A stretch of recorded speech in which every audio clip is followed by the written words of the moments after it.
ڈر کا مقابلہ کر لو۔ میں نے خوف کو آنے والے مرحلے کے لیے تیار کر لیا۔ پھر پہاڑی والے بابا بزرگ نے مجھے ایک شیشے کے سامنے کھڑا کیا۔ انہوں نے کہا کہ ایک انسان کا جنات کی دنیا میں جانا بہت مشکل مرحلہ ہوتا ہے، کیونکہ اس مشکل میں پھنس چکی ہو تو تمہیں اس کی دنیا میں جانا ہوگا۔ جب تم ریلوے اسٹیشن پر کھڑی تھی تو میں نے اسی وقت تم پر آنے والی اس مصیبت کو بھانپ لیا تھا اور تمہیں خبردار بھی کیا تھا، مگر تم نے میری ایک بھی نہ سنی تھی۔ اگر تم ریلوے اسٹیشن سے واپس چلی جاتی تو یہ آفت کبھی بھی تم تک نہیں پہنچ سکتی تھی، مگر جب ہیبلے تمہارے سامنے آئے تو تم نے آیت الکرسی پڑھ کر ان کا کام اور آسان کر دیا، کیونکہ یہ سب آیت الکرسی کے پیروکار ہیں۔ انہوں نے مجھے بتایا کہ جنات دو طرح کے ہوتے ہیں، کچھ ایسے ہوتے ہیں جو کہ بہت اچھے ہوتے ہیں اور انسانوں کے پیروکار ہو جاتے ہیں، مگر کچھ جنات بہت برے ہوتے ہیں جو کہ انسانوں کو نقصان پہنچانے کی کوشش کرتے ہیں اور چاہتے ہیں کہ ان کو ہمیشہ کے لیے اپنی دنیا میں لے جائیں۔ اب یہ تمہاری بدقسمتی ہے کہ تمہارا واسطہ برے جنزادوں کے ساتھ پڑا ہے اور اب تم اس جنزاد کے ساتھ ایک رات گزار کر ہی اس سے چھٹکارا حاصل کر سکتی ہو۔ انہوں نے مجھے کچھ کلمات بتائے جو کہ میں نے وہاں جا کر پڑھنے تھے۔ انہوں نے مجھے شیشے کے سامنے کھڑا کر کے دو چھری نما چاقو پیوست کیے۔ انہوں نے کہا کہ اگر تمہیں جنزاد کی دنیا میں کوئی مشکل پیش آئے گی تو یہاں پر ہم تمہیں دیکھ رہے ہوں گے اور فوری تمہیں اس شیشے کی مدد سے دوبارہ اس دنیا میں لے آئیں گے۔ اور پھر انہوں نے کہا کہ میری ایک بات یاد رکھنا، اگر تم اندھیری رات پوری کرنے سے پہلے اس شیشے سے باہر آ گئی تو پھر تمہیں کوئی بھی نہیں بچا سکتا۔ اور پھر جیسے چاند بادلوں میں چھپا تو انہوں نے مجھے کلمات کے ذریعے اس شیشے کے اندر بھیج دیا۔ شیشے کی دوسری جانب جنات کی دنیا تھی۔ وہ دنیا مجھے بالکل ایسے ہی لگ رہی تھی جیسے کہ انسانوں کی دنیا ہو۔ میں وہاں پر بے مقصد چل رہی تھی کہ اچانک سے میرے سامنے چار ہیولے نمودار ہوئے۔ اچانک سے میرے کانوں میں پہاڑی والے بابا کی آواز گونجی کہ تم ان کے سامنے چلی جاتی جنزات کے پاس لے کر جائیں گے۔ پہاڑی والے بابا بزرگ نے مجھے بتایا تھا کہ جنزات کی دنیا میں صرف مجھے ہی ان کی آوازیں سنائی دیں گی۔ میں اندھیری رات میں جنزات کے پاس ہیولوں کی مدد سے جب پہنچی تو اس جنزات کو دیکھ کر میری روح کانپ گئی۔ اس سے پہلے کہ میرے حلق میں سے چیخیں نمودار ہوتی، مجھے اپنے کانوں میں پہاڑی والے بابا بزرگ کی آواز سنائی دی کہ تمہیں ڈر کا مقابلہ کرنا ہے کیونکہ اس کے آگے جیت ہے۔ انہوں نے میرے کانوں میں کہا کہ تم اس جنزات کو اپنی باتوں میں بہلانے کی کوشش کرو اور اس سے اس آیات کے بارے میں پوچھو جس کا یہ پیروکار ہے تاکہ تم اس سے چھٹکارا حاصل کر سکو۔ جیسے ہی اس نے تمہیں اس اندھیری رات میں وہ آیت بتا دی تو سمجھو کہ یہ پھر دوبارہ تم تک نہیں پہنچ سکے گا۔ پہاڑی والے بزرگ نے مجھے کہا کہ تمہیں یہ کام اسی اندھیری رات میں مکمل کر کے واپس لوٹنا ہوگا، ورنہ تم ہمیشہ ہمیشہ کے لیے اس دنیا کی قید ہو جاؤ گی۔ یہ بات سن کر تو میرے اوزان خطا ہو گئے اور میں اپنے مقصد میں کامیاب ہونے کے لیے ہر حرب اپنانے لگی جس کی مدد سے مجھے جنزاد آیات کے بارے میں بتا دیتا جن کا وہ پیروکار تھا۔ وہ اندھیری رات مجھ پر بہت بری ثابت ہوئی تھی۔ اس جنزاد کے ارد گرد اور بھی بہت سی بری شکلوں والے جنزاد موجود تھے۔ ان کے منہ سے رال کی جگہ خون ٹپک رہا تھا۔ وہ سب میرے خون کے پیاسے ہو رہے تھے کیونکہ میں ان کی دنیا میں واحد انسان تھی، مگر جنزاد سے بھی زیادہ خطرناک تھا اس کی وجہ سے وہ جن صرف دور سے ہی مجھے دیکھ رہے تھے۔ ان کی آنکھوں میں وحشت ٹپک رہی تھی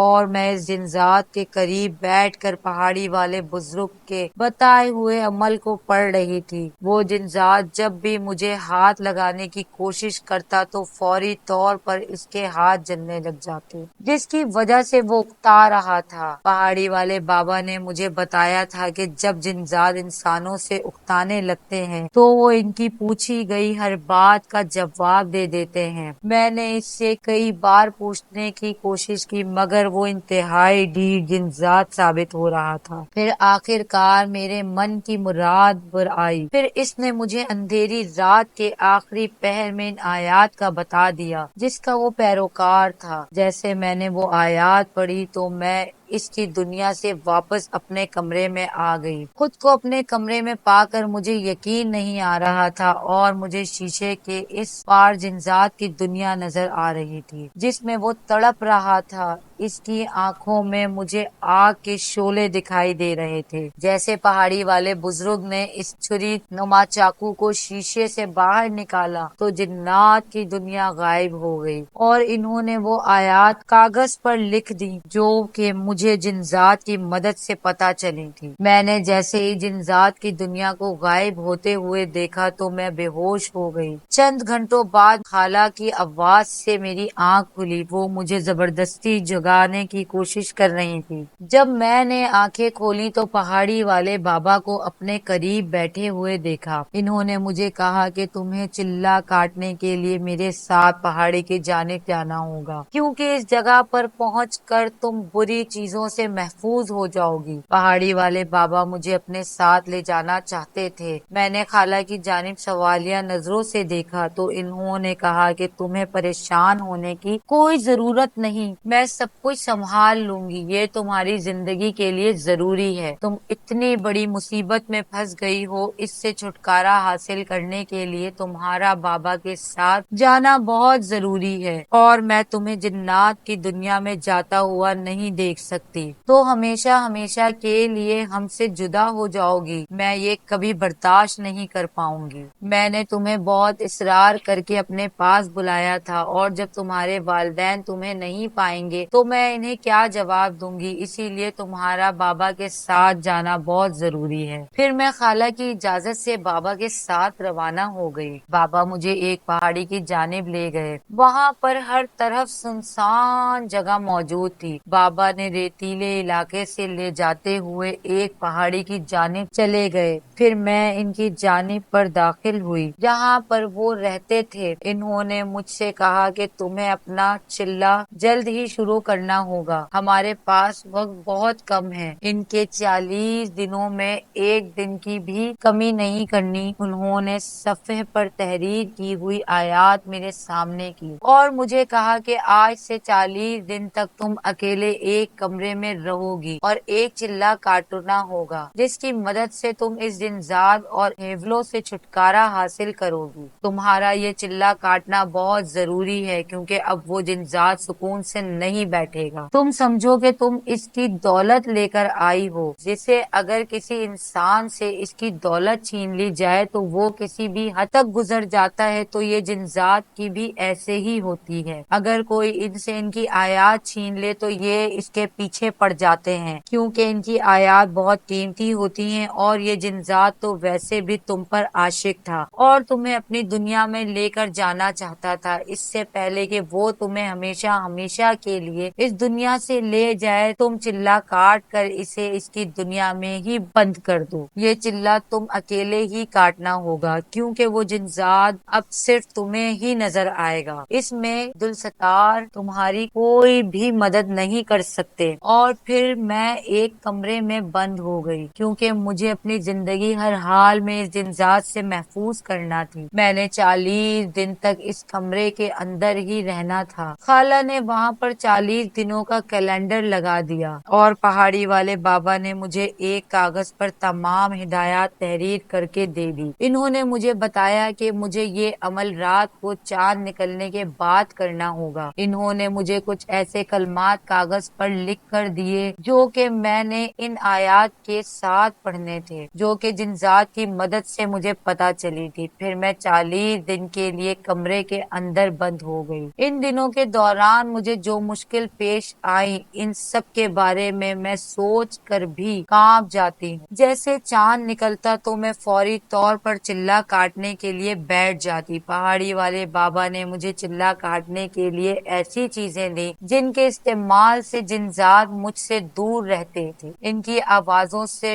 ڈر تو بہت لگتا تھا، مگر اپنی زندگی میں آسانی لانے کے لیے مجھے یہ سب کرنا تھا۔ میں جب بھی چلہ کاٹنے کے لیے بیٹھتی تو پہاڑی والے بابا کی جانب سے دی گئی چیزوں کا استعمال کرنا نہ بھولتی۔ لوبان کے پاؤڈر کی مدد سے وہاں پر دائرہ بنا کر ارد گرد دیے جلاتی اور کمرے میں جلنے والی موم بتی کو بند کرنا نہ بھولتی۔ جیسے ہی عمل شروع کرتی تو مختلف ہواؤں کی مخلوقات مجھے تنگ کرنے کی کوشش کرتی، کیونکہ وہ جنات کے پیروکار تھے اور جنات نے ہی میرے پاس بھیجا تھا کہ میں اپنا کام ختم کر کے جنات کے قابو میں آ جاؤں۔ مگر پہاڑی والے بابا کی مدد سے جو مجھے قوت ملی تھی، میں ان کی باتوں میں نہ آتی بلکہ اپنے کلمات کو جاری رکھتی اور اس دائرے کے اندر بیٹھ کر ان کی مختلف حرکات کا سامنا کرتی۔ وہ مجھے مختلف شیطانی چیزوں سے زخمی کرنے کی کوشش کرتے اور کبھی کبھار تو حد ہی کر دیتے۔ میرے اپنوں کی مری ہوئی شکلیں میرے سامنے لے کر آتے تاکہ میں گھبرا کر دائرے سے باہر نکل آؤں۔ مجھے پہاڑی والے بابا نے کہا کہ کبھی بھی دائرے سے باہر نکلنا نہیں، کچھ بھی ہو جائے۔ انہوں نے مجھے جنزادوں کے ان حرکتوں کے بارے میں بتایا تھا۔ وہ اکثر گندی شکلیں بنا کر میرے سامنے آتے تھے اور کبھی کبھار آگ لے کر میرے پاس آ جاتے تھے۔ میں اس سے جلنے کے ڈر کی وجہ سے دائرے کو چھوڑ دوں، مگر پہاڑی والے بابا نے مجھے ان حرکتوں کے تمام ہتھکنڈوں کے بارے میں بتا رکھا تھا۔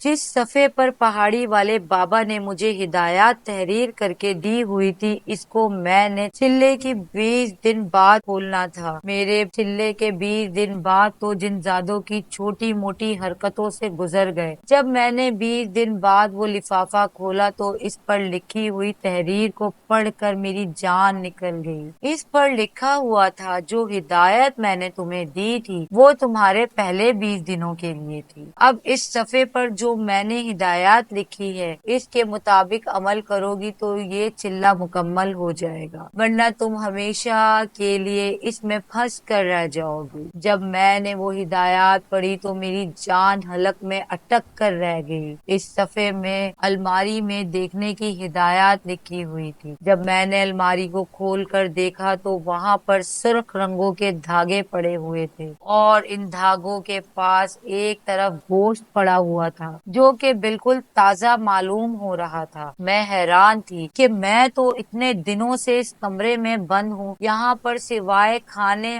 اور کچھ بھی نہیں آتا، تو پھر یہ گوشت اس الماری میں کس نے رکھا ہوگا؟ ابھی میں اس بارے میں یہ سوچ ہی رہی تھی کہ میں نے ایک اور لفافہ پاس پڑا ہوا دیکھا۔ جب میں نے اس لفافے کو کھول کر دیکھا تو اس پر تحریر لکھی ہوئی تھی کہ گوشت کو دھاگوں میں پرو۔ چاند نکلنے سے پہلے میں کچھ ہی وقت باقی رہتا تھا، میں جلدی سے اس گوشت کو دھاگوں میں پرونے لگی، کیونکہ وہ گوشت دھاگوں میں پرو کر ان جنزادوں کے سامنے ڈالنا تھا۔ تحریر پر صاف لکھا ہوا تھا کہ جب تک وہ جنزادے گوشت نہ کھا لیں دائرے سے نہیں اٹھنا۔ وہ دھاگے الماریوں میں پہاڑی والے بابا نے رکھے تھے، وہ دم کیے ہوئے دھاگے تھے۔ جیسے وہ جنزادے اس کو کھاتے تو وہ فوری طور پر پہاڑی والے بابا کی لپیٹ میں آ جاتے۔ یہ تمام ہدایات صفحے پر تحریر کی ہوئی تھی۔ میں اس ہدایات کے مطابق عمل کر رہی تھی۔ اس پر لکھا ہوا تھا کہ اس تمام کاوش کے بارے میں ذہن میں بھی نہیں سوچوں، کیونکہ اگر جنزادوں کو پتہ چل گیا وہ گوشت نہیں کھائیں گے۔ تحریر میں لکھا ہوا تھا، اگر یہ تمام ہیولے قابو میں آ گئے جو کہ چلے کے دوران تنگ کرتے ہیں تو جنزادے کو پکڑنا آسان ہو جائے گا، کیونکہ جب اس کی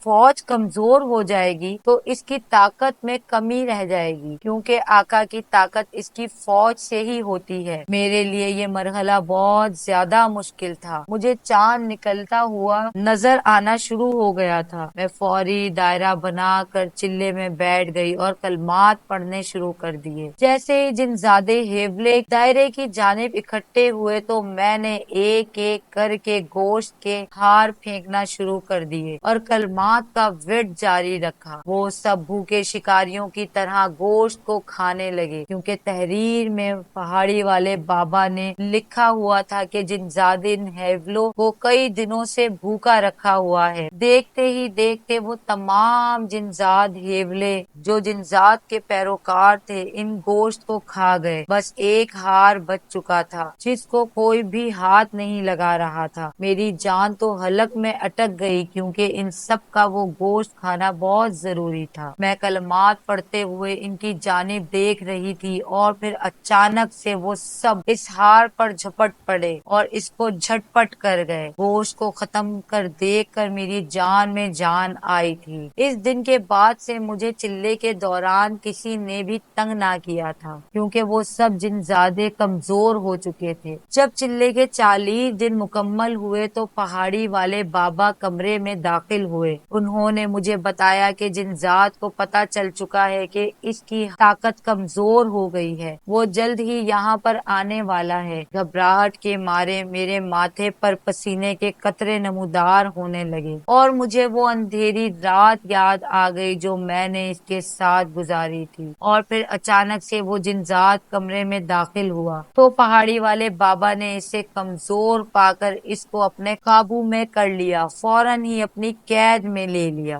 اور پھر میری اس عذاب سے جان چھوٹ گئی۔ پہاڑی والے بابا نے مجھے کمرے سے باہر جانے کو کہا۔ اندر سے مجھے چیخنے کی آوازیں آتی رہیں، کیونکہ وہ آوازیں جنزاد کی تھیں، اس قدر خوفناک تھیں کہ میری روح کانپ گئی۔ پھر پہاڑی والے بابا نے مجھے آ کر بتایا کہ میں نے اس کو ہمیشہ کے لیے اپنے پاس رکھ لیا ہے، اب یہ تمہیں زندگی میں کبھی بھی تنگ نہیں کریں گے۔ میں نے اللہ کا شکر ادا کیا اور بابا سے کہا کہ مجھے میری خالہ کے گھر چھوڑ آئیں۔ جب میں ان کے پاس پہنچی تو وہ مجھے دیکھ کر بہت زیادہ خوش ہوئی۔ انہوں نے مجھے اپنے گلے لگا لیا اور ڈھیر ساری دعائیں دی۔ اگر میری کہانی آپ کو پسند آئی ہو تو اسے لائک، شیئر اینڈ سبسکرائب کرنا نہیں بھولیے گا۔ اللہ حافظ۔